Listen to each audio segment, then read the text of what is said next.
Boa noite, meus irmãos da Escola Jesus Cristo, os seguidores da Escola Jesus Cristo no Facebook, os participantes do grupo da Escola Jesus Cristo no Facebook.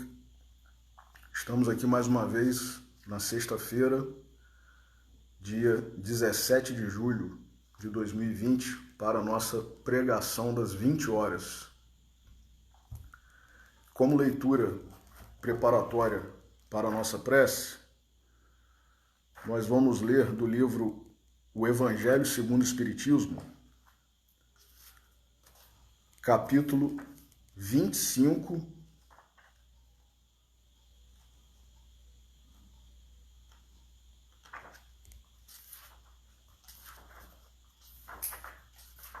item 6.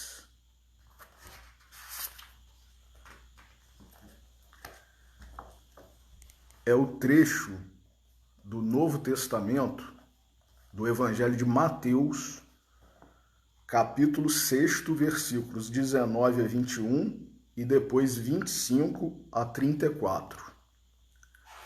Observai os pássaros do céu. Não acumuleis tesouros na terra, onde a ferrugem e os vermes os comem e onde os ladrões os desenterram e roubam.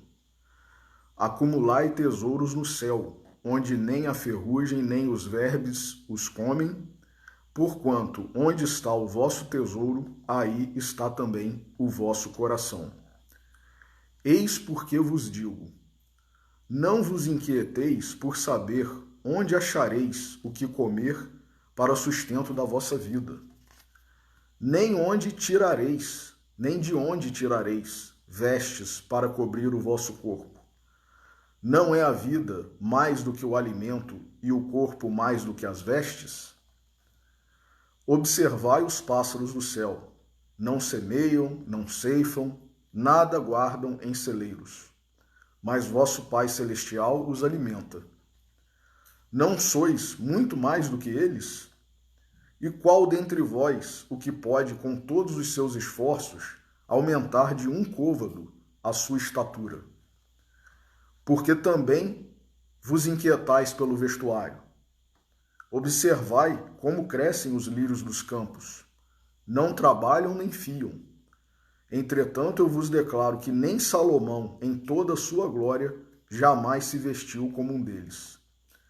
Ora, se Deus tem o cuidado de vestir dessa maneira a erva dos campos, que existe hoje e amanhã será lançada na fornalha, quanto maior cuidado não terá em vos vestir, ó homens de pouca fé. Não vos inquieteis, pois, dizendo, que comeremos, ou que beberemos, ou de que nos vestiremos, como fazem os pagãos, que andam à procura de todas essas coisas, porque vosso Pai sabe o que tendes necessidade. Buscai primeiro o reino de Deus e a sua justiça, que todas essas coisas vos serão dadas de acréscimo. Assim, pois, não vos ponhais inquietos pelo dia de amanhã, porquanto amanhã cuidará de si. A cada dia basta o seu mal. Vamos fazer a nossa oração.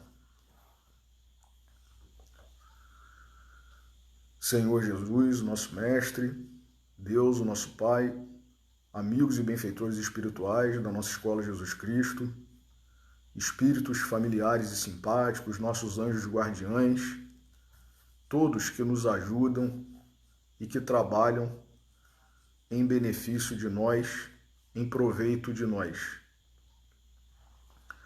Pedimos a inspiração, a luz, o auxílio para esta reflexão que faremos, porque precisamos, Senhor, dos teus ensinamentos, das tuas palavras, das tuas exortações, para que alcancemos o progresso, a evolução, a perfeição condizente com a nossa capacidade, mas que fará com que nós avancemos na estrada evolutiva. e antecipadamente gratos por esta oportunidade e por esta bênção, pedimos permissão para iniciar a reflexão da noite de hoje. Que assim seja.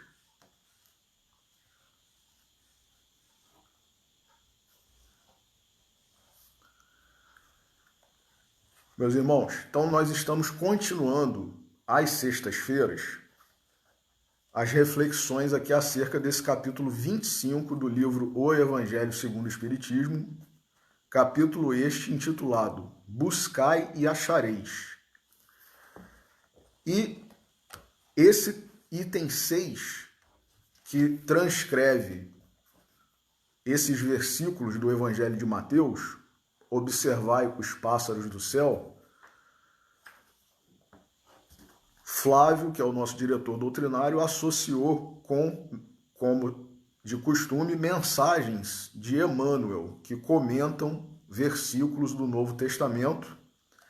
E no caso de hoje, o capítulo que nós tomaremos por base para a nossa reflexão é do livro Palavras de Vida Eterna, capítulo 49, intitulado Caridade e Riqueza. Nós vamos ler o texto e depois faremos um comentário, uma reflexão. Caridade e riqueza. Epígrafe. Pois somos a feitura dele, criados em Jesus Cristo para boas obras. Esse trecho é da Epístola de Paulo aos Efésios, capítulo 2, versículo 10. Se acreditas que apenas o ouro é base correntia da caridade, lembra-te de Jesus que enriqueceu a terra, sem possuir uma pedra onde repousar a cabeça.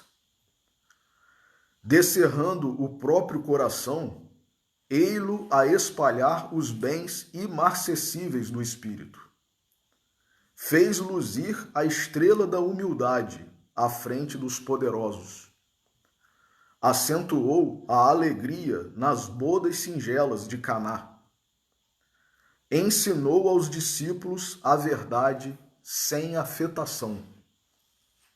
Deu assistência aos enfermos, forneceu coragem aos desalentados, ministrou consolação aos aflitos.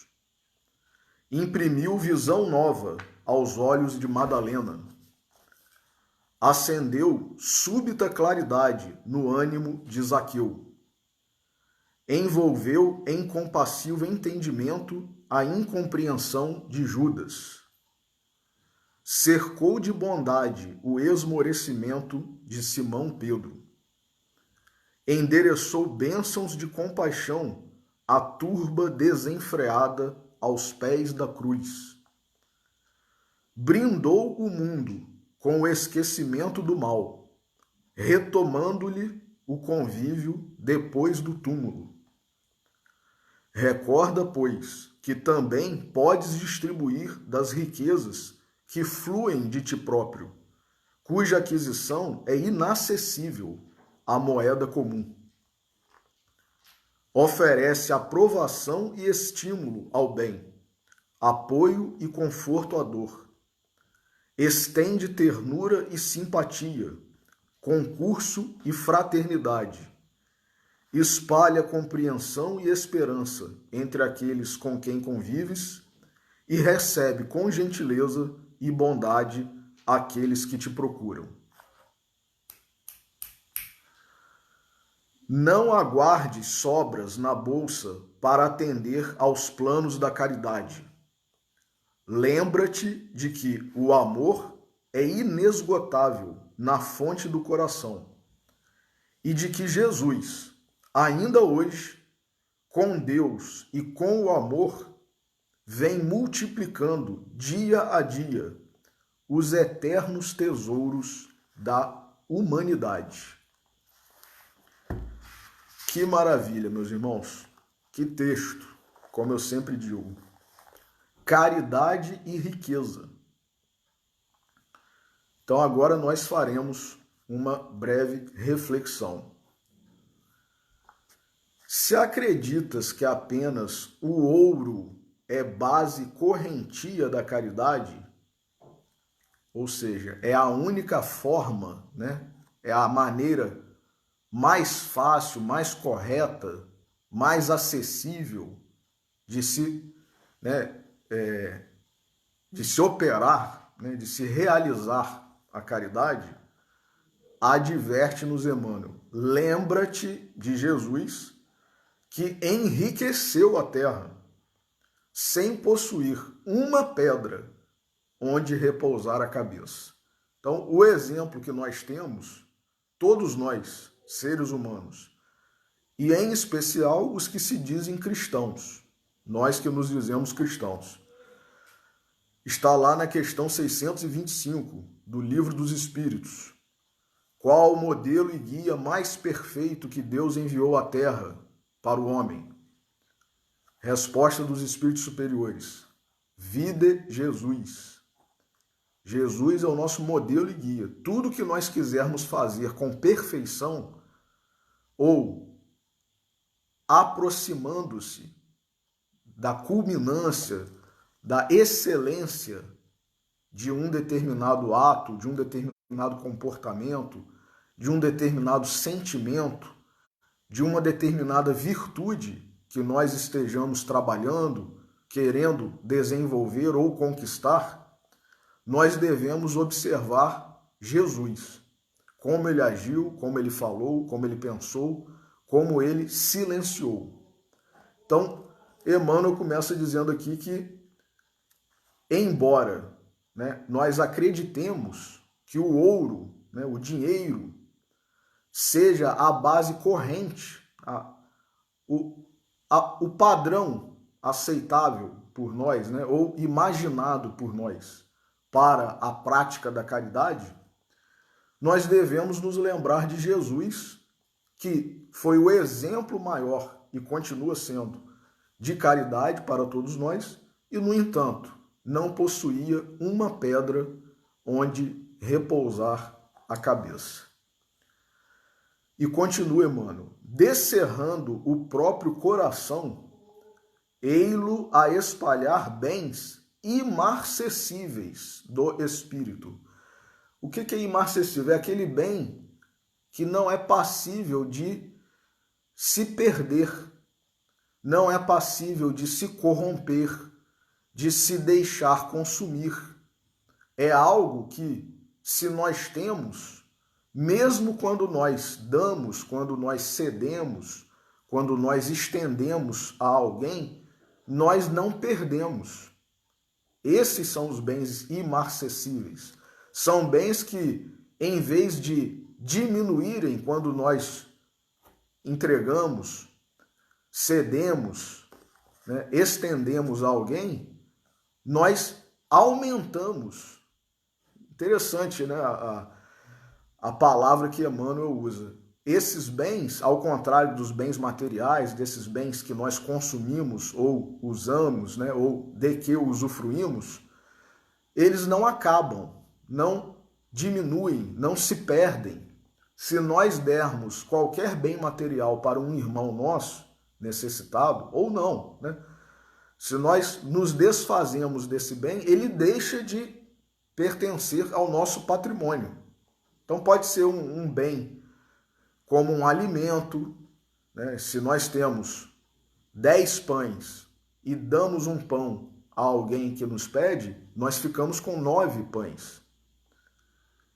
Se nós temos 5 imóveis e doamos esse imóvel para um parente, para um filho, ou mesmo para uma fundação, para uma instituição de caridade, esse imóvel deixa de pertencer ao nosso patrimônio e passa a pertencer ao patrimônio da instituição, da pessoa que o recebeu.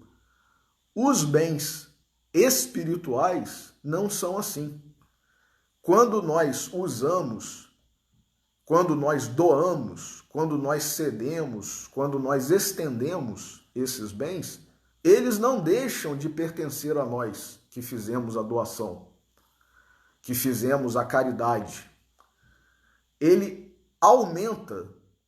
O fenômeno da multiplicação, ele ocorre todas as vezes que nós praticamos a caridade, praticamos o amor verdadeiro, né? Não esse amor que nós usamos como bandeira, mas que muitas vezes, infelizmente, não é a realidade do que nos move e do que motiva o ato que nós estamos praticando. Então, Emmanuel fala aqui, descerrando o próprio coração, quer dizer, abrindo o coração, tornando o seu amor acessível a todos.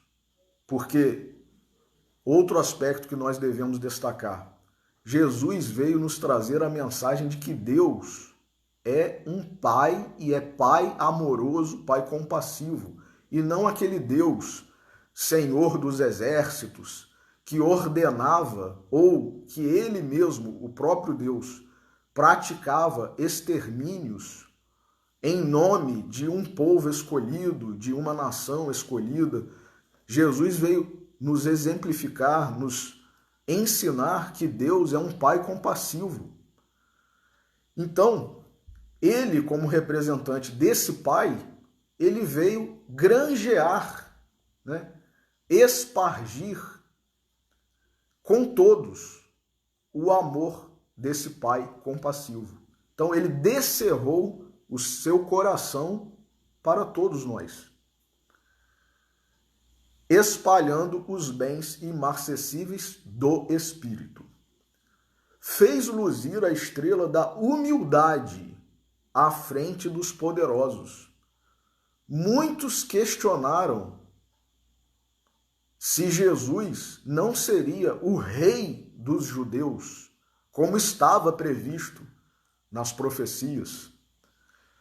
E tanto é assim que alguns poderosos da época questionaram. O primeiro foi Herodes, né, quando soube da notícia que o rei dos judeus nasceu. Então ele ficou abalado, como nós sabemos, e pediu que os magos, os que nós chamamos de reis magos, fossem até o local onde houvesse nascido esse rei e voltassem para avisá-lo, para que ele pudesse adorar também este rei. E nós sabemos que, na verdade, não era nada disso que Herodes desejava. Ele queria era matar aquele suposto rei que ameaçava o seu poder, porque ele era rei.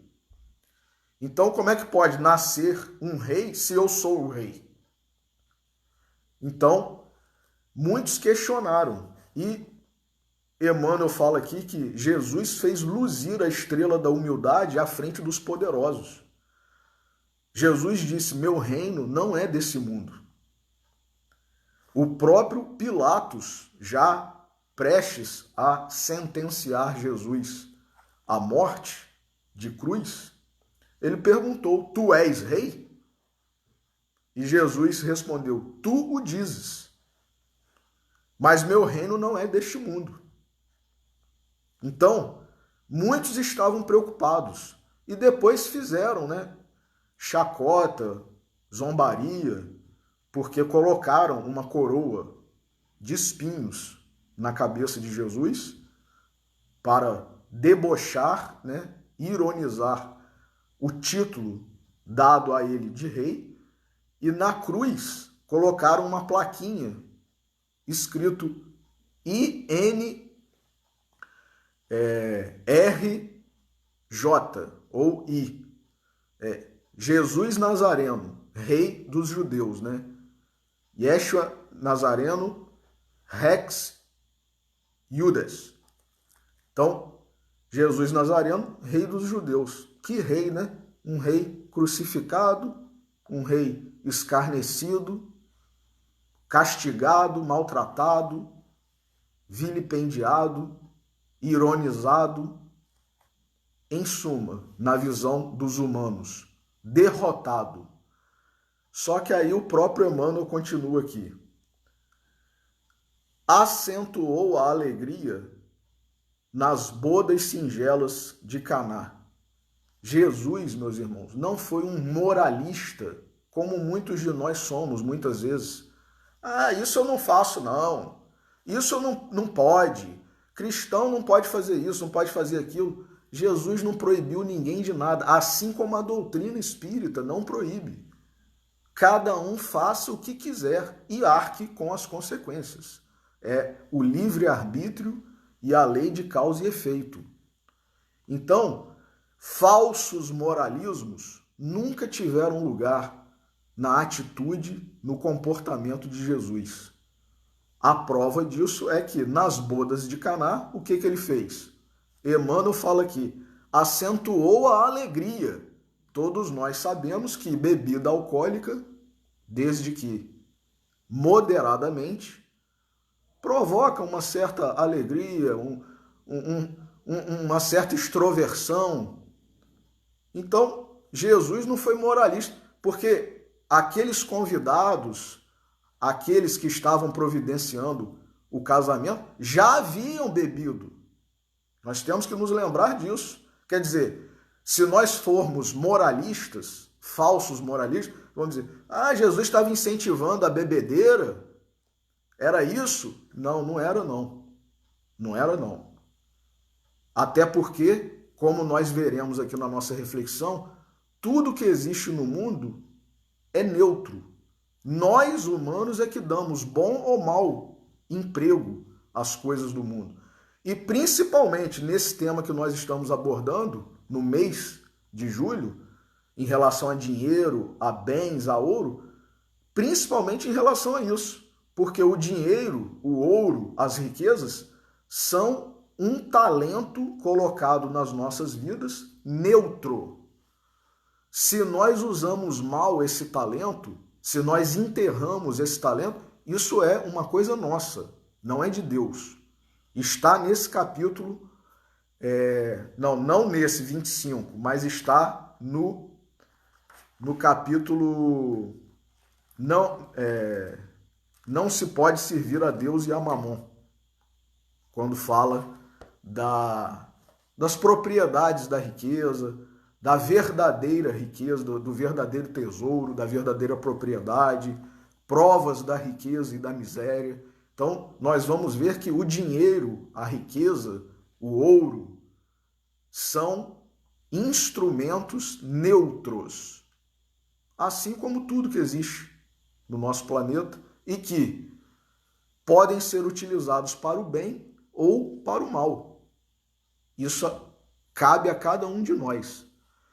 Inclusive, nesse momento em que nós estamos vivenciando essa pandemia, uma comparação que nós podemos fazer para nós entendermos a questão da neutralidade desses talentos, dessas ferramentas que são colocadas nas nossas vidas para alavancar o nosso progresso e não para nos perdermos, para ser um motivo de perdição, de condenação, de pecado. Remédios, medicamentos, vacinas que surgem de uma origem que poderia ser negativa. Quem é da área aí da biologia, da medicina, muito melhor do que eu, sabe que muitos medicamentos, muitas vacinas se originaram e se originam de venenos, substâncias tóxicas, mas que, se utilizados, como está no livro O Evangelho segundo o Espiritismo, com discernimento e propriedade, podem causar a cura de uma doença. Então, no livro O Evangelho segundo o Espiritismo, tem uma mensagem que aborda isso, dizendo que o dinheiro é a mesma coisa. Ele em excesso, mal utilizado, utilizado de forma egoística, ele pode ser um veneno para nós. Pode nos intoxicar e nos matar, entre aspas, espiritualmente.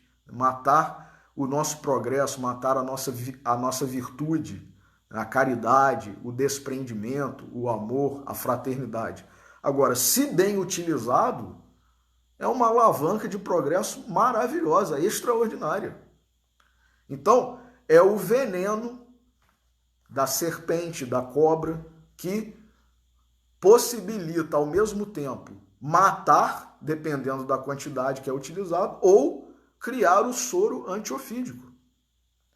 Quantos medicamentos aí para pressão arterial são derivados de substância, e outros mais, de substâncias tóxicas, de substâncias venenosas, que nos fazem bem, né? Estabilizam, equilibram o desequilíbrio que existe no nosso corpo carnal, no nosso corpo orgânico, físico, né? Como muitos chamam.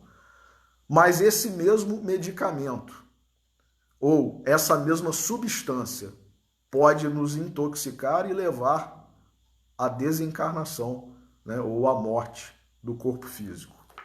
Então, o elemento que existe, ele é neutro. Ele pode ser usado para o bem ou para o mal. Isso vai ficar a cargo a cada um de nós. Então, continua aqui o Emmanuel. Acentuou a alegria nas bodas singelas de Caná. Então, o álcool, ele não é ruim em si mesmo. Tanto que, até na parábola do bom samaritano, também é bom lembrar, Jesus destaca que, naquela época, a bebida alcoólica era utilizada também como medicamento, tanto que o bom samaritano utiliza vinho para pensar, né? Vinho e azeite para pensar, para limpar as feridas daquele homem que estava caído e ferido. Então, se nós fazemos mau uso da bebida alcoólica, é por nossa conta. E não porque existe algo ruim no mundo que Deus colocou para a nossa perdição. Não é nada disso. Nós é que somos fracos, que somos inferiores ainda, que não fazemos bom uso dos instrumentos e das ferramentas que estão à nossa disposição. Mas Jesus, que não era um falso moralista, propiciou aquela alegria, transformando água em vinho nas bodas de Caná. Ensinou aos discípulos a verdade sem afetação. Que maravilha, meus irmãos. Jesus não se afetava para falar o que ele tinha que falar. Afetação aqui em vários sentidos. No sentido da teatralidade com que muitos fazem as suas palestras, as suas pregações, né? No sentido da raiva, da ira, né? A pessoa se afeta de tal forma para falar o que deve falar, ou que acha que deve falar, que chega a alterar a sua condição, o seu equilíbrio, irando-se para promover a mensagem de Jesus, a mensagem de Deus. Então, Jesus, destaca Emmanuel aqui, ensinou aos discípulos a verdade, mas sem afetação. Não impôs. Nós, na nossa afetação, queremos impor a nossa verdade ou as nossas verdades. E Jesus, no entanto, que é o mestre, aquele que veio trazer a verdade, pois ele disse, eu sou o caminho, a verdade e a vida, ensinava com brandura, com equilíbrio, com serenidade, sem afetação. Isso é muito importante, meus irmãos. E isso, como está nesse capítulo aqui destacado por Emmanuel, também é uma forma de caridade. Ensinar sem afetação é uma forma de caridade. Deu assistência aos enfermos. Quantos enfermos procuraram Jesus? E algumas vezes ele, inclusive, chegou até esses enfermos sem que eles tivessem inicialmente procurado o Mestre. E os curou. Deu assistência. Forneceu coragem aos desalentados. Quantos, meus irmãos? Desalentado não é somente aquele que está passando por uma situação de privação financeira, material. Não. O desalentado é aquele que está sem alento, está sem esperança, está sem fé, perdeu a sua fé em razão de tantas coisas que passou, perdeu a fé no ser humano, inclusive, em razão de muitas decepções, de muitas traições. E Jesus veio trazer coragem aos desalentados. É a pessoa que perdeu o seu emprego, é a pessoa que perdeu um ente querido através da desencarnação, um pai, uma mãe, um filho, uma esposa, um marido. É a pessoa que perdeu, sim, o seu patrimônio, foi à falência, como nós temos visto agora aí nessa pandemia, quantos estabelecimentos fechando, quantas empresas falindo. E não é somente o empresário que perde. Os empregados, os trabalhadores daquele estabelecimento também perdem. Então são famílias que são atingidas por isso e que ficam dessa forma desalentadas. E Jesus, no entanto, veio trazer coragem para todas essas pessoas, para todos nós. Porque todos nós somos desalentados, na verdade. Enquanto nós estivermos caminhando de forma equivocada nas nossas vidas, nós seremos desalentados. Se nós não estivermos objetivando, mirando o caminho que Jesus veio nos ensinar, nós seremos desalentados. Se nós estivermos buscando exatamente essas riquezas da terra, somente, nós seremos desalentados, porque isso tudo acaba, isso tudo passa. E aí, como nós veremos aqui, continua, Emmanuel ao final vai nos explicar, mas continua aqui, Emmanuel. Ministrou consolação aos aflitos. É a mesma coisa, todos nós somos aflitos. Não existe somente o aflito dessa condição, dessa categoria, dessa raça. Todos nós somos aflitos, meus irmãos. Todos nós. Na medida em que somos devedores, na medida em que somos pecadores ainda. E Jesus veio para nós. Desde a anunciação, os anjos apareceram aos pastores e disseram: glória a Deus nas alturas e paz na terra para os homens de boa vontade. Hoje vos nasceu o Salvador, que é Cristo, o Senhor. Hoje vos nasceu para vós, ou seja, para nós, todos, indistintamente. Então, forneceu coragem aos desalentados, ministrou consolação aos aflitos. Vinde a mim, todos vós que estáis aflitos e sobrecarregados, e eu vos aliviarei. Jesus estabeleceu qual tipo de aflição? Não. Vinde a mim, todos vós que estáis aflitos e sobrecarregados, e eu vos aliviarei. Jesus não vai tirar a aflição da nossa vida. Isso compete a cada um de nós. Mas ele nos ajuda a enfrentar essa aflição. Ele nos dá coragem, nos dá consolação, nos dá ânimo. Imprimiu visão nova aos olhos de Madalena. Tem uma mensagem maravilhosa no livro O Evangelho segundo o Espiritismo, que é o ponto de vista.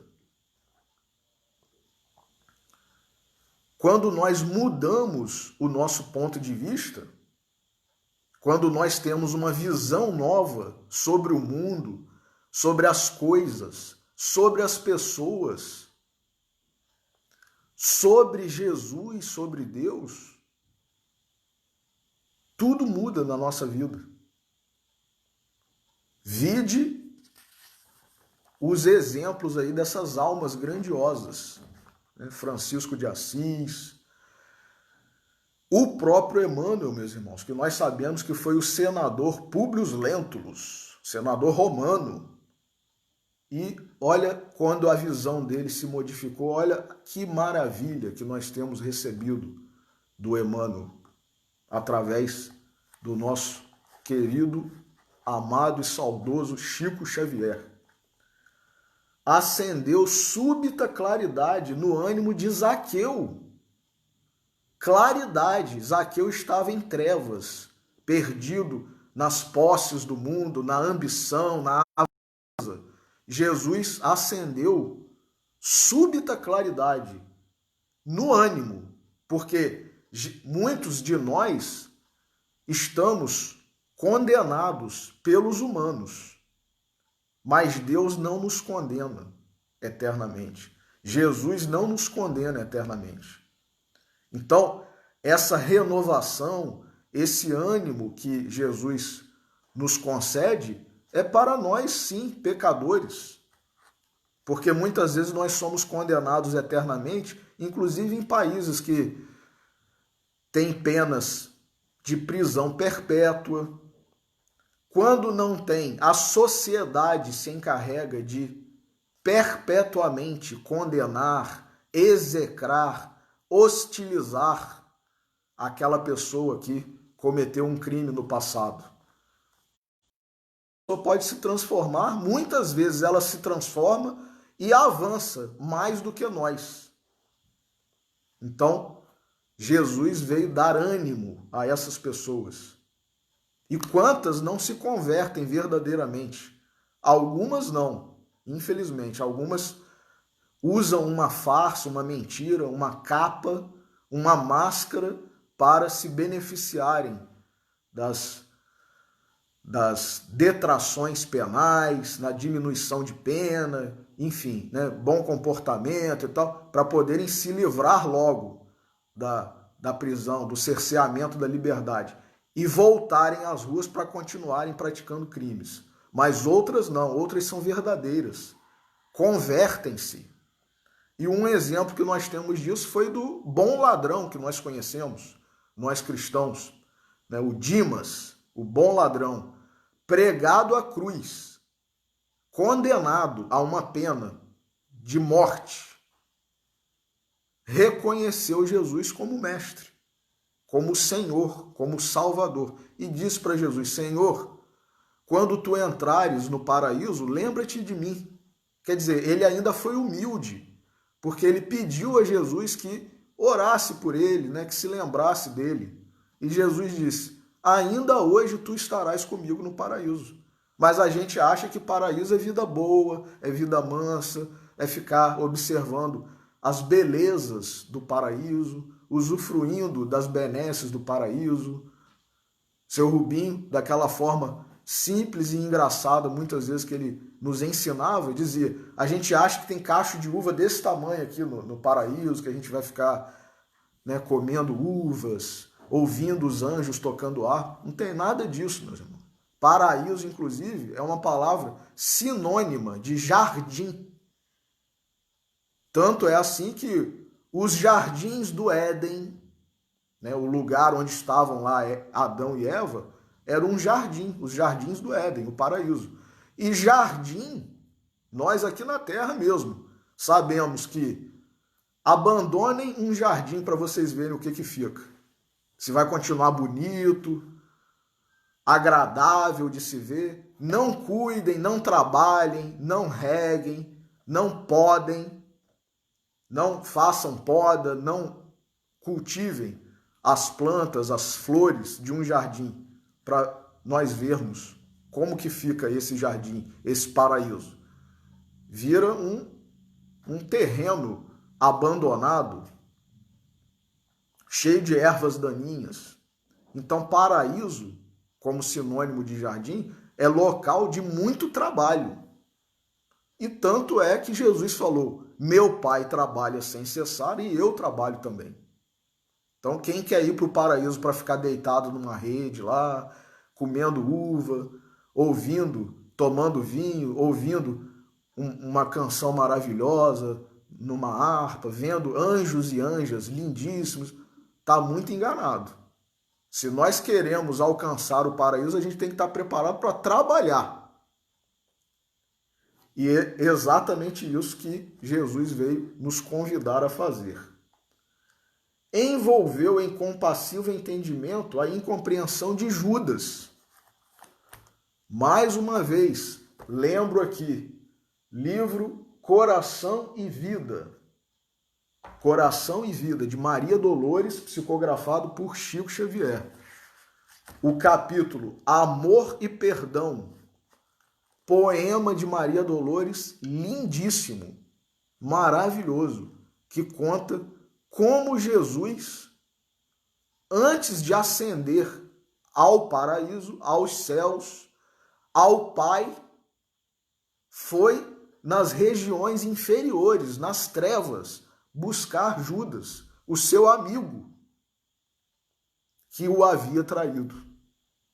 Então, envolveu em companheiro entendimento a incompreensão de Judas. Olha só que contraste maravilhoso que Emmanuel faz aqui. Compassivo entendimento. Jesus entendeu de forma compassiva o quê? O não entendimento de Judas em relação a ele. Cercou de bondade o esmorecimento de Simão Pedro. Pedro, tu me amas? Sim, Senhor, apacenta as minhas ovelhas. Pedro, tu me amas? Sim, Senhor, apacenta as minhas ovelhas. Pedro, tu me amas? Sim, Senhor, tu sabes todas as coisas, tu sabes que eu te amo. Apacenta as minhas ovelhas. E Pedro, nós sabemos, está nos Atos dos Apóstolos e está no livro Paulo e Estevão, de Emmanuel. Foi um grande missionário, principalmente ali na Casa do Caminho, né? A Igreja Católica atribui a ele a primeira condição de Papa, inclusive, é considerado o primeiro Papa da Igreja Católica. É o que tem as chaves do reino. Então, havia, como diz aqui Emmanuel, esmorecido, né? Enfraqueceu, duvidou, titubeou, teve medo. Quando foi perguntado, né, você é um deles? Não, você é sim. Não, de forma alguma, não conheço esse homem. É sim, ó, pelo sotaque nós percebemos que é um deles. Não, eu não conheço esse homem, eu nunca vi. Teve medo. Então, esmoreceu. E Jesus o cercou de bondade. Olha que maravilha, meus irmãos. Endereçou bênçãos de compaixão à turba desenfreada aos pés da cruz. Nós falamos na última pregação, no domingo último, a piedade de Jesus em relação a todos nós. Pai, perdoa-lhes, porque eles não sabem o que fazem. Foram as últimas palavras de Jesus. Endereçou bênçãos de compaixão à turba desenfreada aos pés da cruz. E nós continuamos fazendo muitas coisas sem termos alcance do que aquilo vai acarretar para nós, né? Proporcionar a todos nós. Agora, como disse o Fábio Meirelles, que eu também lembrei na última pregação, muitos de nós já sabemos. E ele disse, hoje, talvez, se Jesus viesse e fosse mais uma vez crucificado por nós, talvez ele não dissesse, Pai, perdoa-lhes, porque eles não sabem o que fazem, mas, Pai, perdoa-lhes, eles não fazem o que sabem. Somos nós, cristãos em geral, espíritas muito mais. Sabemos muitas coisas e não agimos, não vivemos conforme esse conhecimento. Então, Jesus disse também: muito se pedirá a quem muito se houver dado. Então, o que nós estamos fazendo da doutrina, do evangelho que nós conhecemos, aos quais nós já temos acesso? Brindou o mundo com o esquecimento do mal, retomando-lhe o convívio depois do túmulo. Nós somos muito diferentes ainda de Jesus, meus irmãos. Infelizmente, é triste, é vergonhoso, mas nós, ao contrário de Jesus, a pessoa que nos decepciona, não precisa nem nos trair, não, nos decepciona, nós abandonamos. Nós não queremos saber mais delas, ou dela, né? A pessoa nos decepcionou, não era exatamente aquilo que nós pensávamos, que nós esperávamos, que nós acreditávamos. E o que nós fazemos? Cortamos, tiramos ela do nosso convívio. E o que Emmanuel fala aqui? Jesus brindou o mundo com o esquecimento do mal. Sofreu algum mal do mundo? Sim. Mas esqueceu. E voltou, retornando-lhe o convívio. Jesus voltou. Jesus ressuscitou. Jesus conviveu mais uma vez com todos nós que havíamos traído, que havíamos crucificado ele próprio. E nós não sofremos nem metade do que Jesus sofreu e alijamos a pessoa, cortamos relações. Cortamos relações. Recorda, pois, que também podes distribuir das riquezas que fluem de ti próprio. Meus irmãos, Jesus disse: vós sois deuses. Tudo que eu posso fazer, vós podeis fazer também, e muito mais. Porque Jesus podia fazer muito mais coisas do que ele fez aqui. Mas se ele já foi incompreendido por muitos em razão do que ele fez, imaginemos se ele fizesse mais. Ele mesmo disse, né? Muito mais coisa teria para vos dizer, mas vós não podeis suportar. Se muitos não suportaram e até hoje não suportamos o que Jesus falou e fez, que dirá se ele fizesse tudo? Jesus foi um verdadeiro mestre. Ele fez uma transposição didática. O que é isso? Ele adaptou tudo que ele tinha para nos ensinar, para nos trazer, para realizar a capacidade nossa de compreensão, de entendimento e de suportação. E ainda assim, nós, como péssimos alunos, fomos negligentes, fomos preguiçosos, fomos desinteressados e somos ainda. Estamos repetentes há muitos anos. Só que, graças a Deus, espiritualmente o aluno não é jubilado. Porque colégios, escolas, instituições de ensino há que jubilam o aluno que é ruim. O aluno que fica repetindo muitas vezes o ano e não avança, ele é jubilado, ou seja, ele é expulso daquele estabelecimento de ensino, daquela instituição de ensino. E ele tem que se virar para arranjar vaga em outro colégio, em outra escola, em outra instituição de ensino. Ou seja, ele é expurgado daquele colégio.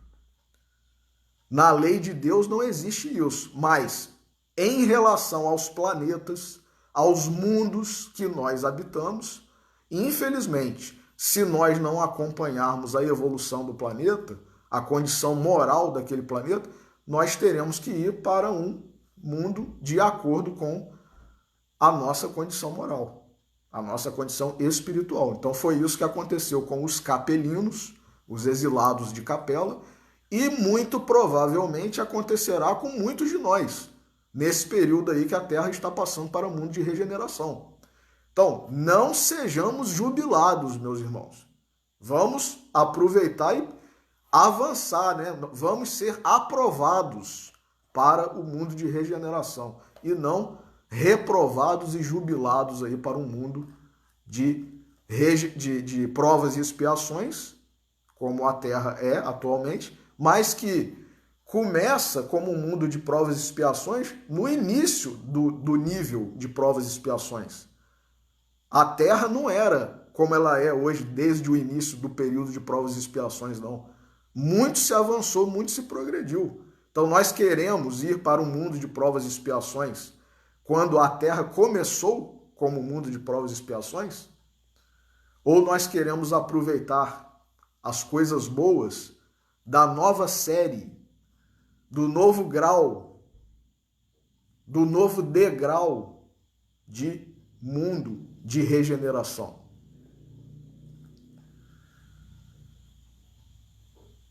Então Jesus brindou o mundo com o esquecimento do mal, retomando-lhe o convívio depois do túmulo. Ressuscitou e voltou, ficou 40 dias entre nós. E está até hoje zelando por nós, orando por nós, instruindo-nos, exortando-nos, mandando seus emissários para que nos ajudem. Recorda, pois, que também podes distribuir das riquezas que fluem de ti próprio, como nós dissemos. Jesus disse, vós sois deuses. Nós temos isso em nós. Basta que nós desenvolvamos. Basta que nós cultivemos. Essas virtudes, elas estão latentes em todos nós. O mal não foi criado por Deus. O que é o mal? O mal é o abafamento, é a supressão daquilo de bom que está latente em todos nós. Nós somos seres criados por Deus para o bem, para a felicidade, para a perfeição. Quando nós não caminhamos da forma correta, surge o mal. Quando nós não desenvolvemos o bem, quando nós não cuidamos do nosso jardim, daninhas crescem. É isso que acontece. Cuja aquisição é inacessível à moeda comum. Oferece aprovação e estímulo ao bem. Olha que advertência maravilhosa de Emmanuel. Oferece aprovação e estímulo ao bem. Então, nós estamos aprovando ou estimulando o bem? Tem muitas coisas aí que nós aprovamos ou estimulamos, muitas vezes, mas que não são o bem. Então, nós temos que atentar para isso. Oferece aprovação e estímulo ao bem. Apoio e conforto à dor.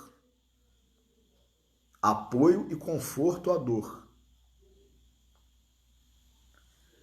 Estende ternura e simpatia, concurso e fraternidade. Ternura e simpatia. Ternura, meus irmãos. Simpatia. Hoje tem uma palavra muito utilizada que está na moda, né? Empatia. Empatia também tem a ver com simpatia. Colocar-se no lugar do outro é ter também ternura, é dar um sorriso. Porque não é somente se colocar no lugar do outro e ele está errado, ele está, né, numa situação ruim, se eu estivesse na situação dele, eu faria isso, eu faria aquilo. E muitas vezes a gente começa a querer impor, ainda que de forma compassiva, né? A gente está querendo o bem daquele irmão nosso, mas é um bem que às vezes é a famosa a verdade dói, né? A gente fala a verdade, mas sem carinho, sem ternura, como diz Emmanuel aqui, né? Fala de uma forma ríspida, querendo corrigir somente e não acolhendo, né? Como Jesus fez. Jesus, no episódio da mulher adúltera, que devemos esclarecer, né? No livro Contos e Pontos, ou Contos e Apólogos, de Humberto de Campos, nós sabemos que, na sua ida para o plano espiritual, continuou como cronista, né, como escritor, mas ele não inventava contos, não eram situações fictícias inventadas por ele. Nós sabemos, está inclusive no livro Boa Nova, ele veio nos trazer, através da psicografia de Chico Xavier, os bastidores das situações, das vivências evangélicas. Então, no livro Contos e Pontos ou Contos e Apólogos, eu não sei em qual dos dois agora, peço perdão, mas posteriormente, se alguém souber, ou eu mesmo postarei aqui nos comentários. Humberto de Campos tem uma mensagem dizendo sobre a mulher adúltera que ela não praticou adultério. Ela não praticou adultério. Ela foi acusada de adultério. Por quê? Porque um meliante, um sujeito que tentou assaltá-la juntamente com a mãe, não conseguiu porque ela reagiu ao assalto e revidou e afastou aquele rapazote, né, aquele meliante que tentou assaltá-los, e ele, com raiva por não ter conseguido êxito no seu assalto, ele começou a espalhar entre os homens que ela havia praticado adultério e que havia sido flagrada. Isso é Humberto de Campos, meus irmãos, nos contando. Em razão disso, ela foi levada para o átrio ali da sinagoga, do templo, né? Que muitos de nós consideramos como uma praça, né? Nessa passagem, e perguntaram então a Jesus o que ele achava, porque a lei de Moisés dizia que a mulher flagrada em adultério deveria ser apedrejada até a morte. O que Jesus tinha a dizer? Então Jesus, nós sabemos, né, que é onisciente, sabe de tudo e de todos e de todas as coisas. Ele sabia que aquela mulher não havia praticado o adultério. Só que nesse conto de Humberto de Campos, diz ali que essa mulher, ela não era lá um exemplo de santa, de retidão. Ela era meio... tinha uma vida assim meio censurável, digamos assim, por muitos. Mas ele também não especifica que tipo de atos essa mulher praticava. Humberto de Campos não diz. Mas é aquela questão do falso moralismo nosso, né? Muitas vezes a gente olha para a pessoa e fala, ih, fulano, olha só onde que ela está, com quem ela está, né? Com que roupas ela está, e por aí vai. E a gente faz julgamentos, né? Então, dizia-se que aquela mulher, né, e Humberto de Campos confirma, ela não tinha aquela vida exemplar, né? Não era vista aos olhos dos homens da sociedade como aquela mulher exemplar. Mas ele também não fala quais eram os pecados dela. Então, naquele fato, naquela ocasião, ela não havia praticado adultério. E Jesus, sabendo disso, o que ele fez? Embora ela, como diz Humberto de Campos, não fosse de vida exemplar. Ele começou a censurar aquela mulher. Olha o que Emmanuel fala aqui.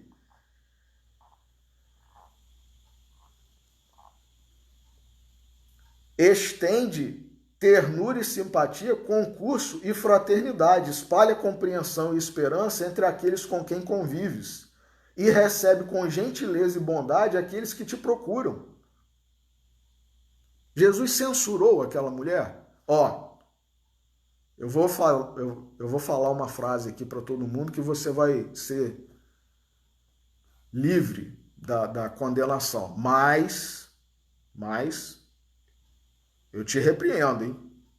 Eu acho que você está totalmente errada, não é por aí. Não. Jesus, mais uma vez, com ternura, ele disse, mulher, onde estão os que te condenavam? Onde estão os que te condenavam? Ah, todos foram, Senhor. Jesus, tinha autoridade para isso, meus irmãos. Tinha autoridade moral para dizer, eles foram realmente, mas eu vou te condenar. Por causa disso, por causa disso, por causa disso, por causa disso. Jesus não fez isso. O que ele diz? Eu também não te condeno. Só que aí, de forma carinhosa, de forma educativa, como um mestre, como aquele que ensina, ele diz, vá, eu também não te condeno. Vá e não peques mais. Jesus não enumerou os pecados dela. Não diz que, eu sei que dessa vez você não cometeu adultério, mas você já cometeu outras vezes. Não falou nada disso. Vá, eu também não te condeno. Vá e não peques mais. Como ele falou com outros muitos, que ele curou. Vá e não peques mais. Então a gente fica apontando o dedo, fica colocando o dedo na ferida, destacando o erro da pessoa. E Jesus não fez nada disso, meus irmãos. Não guarde sobras na bolsa para atender aos planos da caridade. Ou seja, quer dizer, não aguardes, sobras na bolsa para atender aos planos da caridade. A gente fica esperando ganhar na loteria, na Mega Sena, sair aquele dinheiro. Ah, quando sair aquele dinheiro, eu vou fazer isso, vou fazer... Que quando sair aquele dinheiro, meu irmão? Que quando ganhar na Mega Sena? Às vezes a gente não vai nem estar aqui mais. Quem vai receber o dinheiro, quem vai ganhar na Mega Sena é meu filho, meu neto.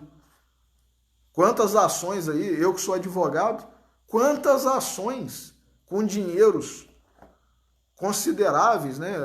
Quantias razoáveis, quantias vultosas muitas vezes, levam tanto tempo que quando saem, o autor da ação mesmo, aquele que deveria ter recebido o dinheiro, já não está mais aqui.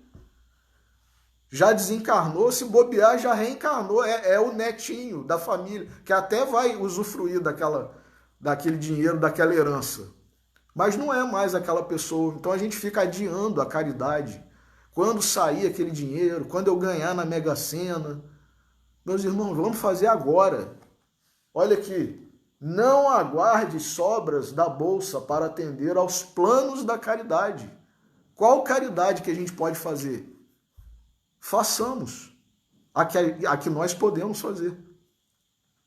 Lembra-te de que o amor é inesgotável na fonte do coração.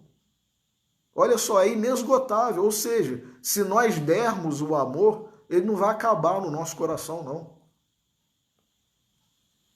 E de que Jesus ainda hoje com Deus e com o amor vem multiplicando o fenômeno, como nós dissemos no início, o fenômeno da multiplicação ocorre todas as vezes que nós praticamos a caridade. Multiplica. Vem multiplicando dia a dia os eternos tesouros da humanidade. São tesouros que nós temos, só que nós enterramos. Nós enterramos. Em vez de nós termos esse tesouro e distribuirmos, multiplicarmos, nós enterramos. Então, apenas para finalizar aqui, eu vou contar, vou pedir licença, inclusive, a Flávio, a Dona Hilda, Celcinho, Margarida e Luizinho. Eu vou contar um caso aqui que poucos sabem, mas que é verdade. A própria família, quando nós contamos, diz que não conhecia esse fato, não sabia desse fato, que foi um relato de uma senhora espírita que não frequenta a Escola Jesus Cristo, que eu conheci, e num dado momento, numa dada ocasião, ela relatou que o professor Clóvis havia uma menina, adolescente, pobre, que vendia flores no cemitério daqui da nossa cidade de Campos dos Goytacazes. Essa menina perdeu a mãe muito cedo e tentou, de alguma forma, através da venda de flores, se sustentar e sustentar a sua própria família. Teve problemas em relação ao estudo por conta disso, porque ela tinha irmãos mais novos para criar e parece que acabou perdeu de ano e depois perdeu a época da matrícula. Enfim, ela não conseguiu se matricular, não conseguiu, num determinado período lá da sua vida, estudar. E o que o professor Clóvis fez? Meus irmãos, a própria família não sabia disso, a família do professor Clóvis. O nosso Flávio, Dona Hilda, Celcinho, Luizinho, Margarida, eles não sabiam disso quando nós relatamos. Professor Clóvis, sem que ninguém soubesse e sem ser rico de dinheiro, era um professor, como nós sabemos, do liceu, da Faculdade de Direito de Campos, recebeu muitas propostas para ocupar cargos elevados como diretor e recusou porque sabia que muitas vezes essas condições, essas funções podem nos conduzir para o mau caminho, para a perdição. Então ele, como um cristão verdadeiro, como um espírita, recusou o que seria fonte de mais rendimento, de mais dinheiro para ele, para a sua família, mas preferiu continuar na sua condição de professor e com um salário baixo, que nós sabemos que no Brasil nunca houve salários vultosos para professores, infelizmente. E o que fez o professor Clóvis? Durante muito tempo, até que essa menina chegasse à faculdade, ele financiou os estudos dessa menina, sem que ninguém soubesse. Sem que ninguém soubesse. E ela conseguiu terminar os estudos, se tornar uma professora de educação física e conseguiu ter uma condição, né, de dignidade, uma condição mínima de subsistência e sobrevivência de forma digna, de forma honesta com o seu trabalho, em razão da educação que foi proporcionada pelo custeio do professor Clóvis Tavares, sendo um professor, alguém que não teve posses, não teve riqueza e que nem a própria família sabia. Então, quantas pessoas ele não deve ter ajudado sem que a família soubesse, sem que ninguém soubesse, somente a pessoa que estava sendo ajudada por ele. Essa é a caridade. Então, às vezes, a gente fica esperando isso ou aquilo para ajudar, para fazer a caridade, e deixamos, quantas oportunidades nós deixamos passar. Quantas oportunidades nós deixamos passar. Então, eu havia separado aqui dois textos. Um que é o poema de Maria Dolores sobre Judas, né, o resgate de Judas por Jesus, e o outro é do livro Ideias e Ilustrações, de Espíritos Diversos, que tem um conto chamado A Arma Infalível. Um homem que escreveu uma carta desaforada para o seu chefe, com muita raiva, porque o chefe havia despedido ele, e isso desencadeou uma série de atitudes, de atos, de situações envolvidas no sentimento de raiva, né, de revolta, de ira. E somente cessou essa cadeia quando a mãe de um dos envolvidos, quando esse homem chegou a casa também raivoso, esbravejando e despejando tudo em cima da sua mãe, como muitas vezes nós fazemos, né? Nós despejamos a nossa revolta, a nossa ira em pessoas que não tem nada a ver. E não que seja certo despejar em quem tem a ver, não é isso. Mas nós descontamos em quem não tem nada a ver nem com a situação. E, no entanto, essa mãe que recebeu aquela carga negativa, aquela carga irada, do seu filho, qual foi a arma que ela usou? Infalível. Foi a arma do amor.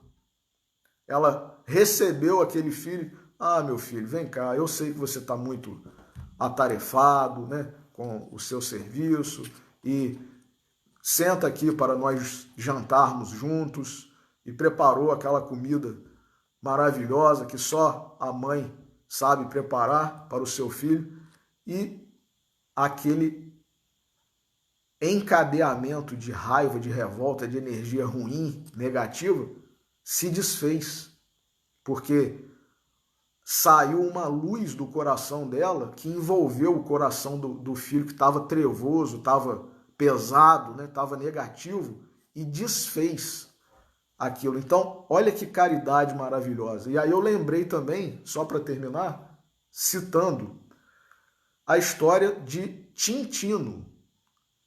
O livro Tintino, o espetáculo continua, livro infantil de Francisca Clotilde, psicografado por Chico Xavier, maravilhoso. Livro para criança. Mas que livro, meus irmãos. Tintino era um palhaço, pobre, miserável, envolvido com bebida, né, dependente de bebida alcoólica, em razão das desgraças, das decepções, das tristezas que ele havia passado na sua vida. Mas o que ele fazia, apesar de tudo isso? Ele proporcionava riso às crianças, alegria. Então, isso é a lição que Emmanuel veio nos trazer aqui. Caridade e riqueza. Não depende de recurso material, não depende de riqueza, não depende de nada disso. A gente pode doar, a gente pode estender, mesmo nós estando numa situação não condizente com aquilo. Então, o palhaço Tintino, ele doava a alegria sem ele ter alegria na vida dele. Então, Chico Xavier tem uma frase que diz: o único bem que nós podemos doar sem ter no sentido de que nós não recebemos dos outros, nós não recebemos da vida. Porque, como nós dissemos há pouco, no nosso coração existe isso. Então, nós temos no nosso coração, mas sem ter dos outros. O único bem que nós podemos doar sem ter é o amor. Sem ter amor dos outros, sem ter alegria dos outros em relação a nós, sem que os outros nos proporcionem nada disso, nós podemos doar esse tipo de alegria, de amor, que foi o que Jesus fez. Jesus foi incompreendido, foi criticado, foi julgado, foi condenado, foi crucificado. E só nos doou amor, compreensão, alegria, ânimo, fé. Então, essa é a caridade. Então, façamos a nossa oração e que fique nos nossos corações essa lição sobre caridade e riqueza. Jesus, nosso Mestre, mais uma vez agradecemos por tudo, pelas bênçãos, pelos ensinamentos, e que nós sigamos, Senhor, os teus exemplos, o teu amor, a tua caridade, e que não usemos desculpas esfarrapadas para adiarmos o que nos cabe fazer e o que já está ao nosso alcance. Assim, mais uma vez gratos, pedimos permissão para encerrar a reflexão da noite de hoje. Que assim seja. Meus irmãos, boa noite, muito obrigado pela audiência, pela assistência. Fiquemos com Deus e peço perdão também por ter passado do horário mais uma vez. Que Jesus e Deus nos abençoem.